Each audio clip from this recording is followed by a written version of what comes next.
মাঝে যেমন করে থাকে প্রাণ, তেমনি তুমি থেকো বুকে আমার জান।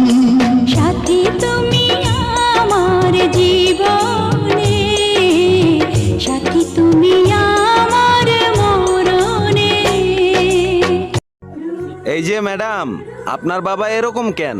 কেন, কি করছে? রাস্তাঘাটে গাড়ি চালাইলে ড্রাইভার তো হরেন মারবেই। তো আজকে আপনার বাসার সামনে দিয়া যাইতেছিলাম, তখন দুইটা হরেন দিছিলাম, দেখি আপনার বাবা এইভাবে তাকাই রইছে। ও আচ্ছা, তারপর? তারপর আর কি, আপনার বাবা বুঝে গেছে ড্রাইভার সাহেব তার মেয়ের প্রেমে পড়ছে। আমায় দুনিয়া থেকে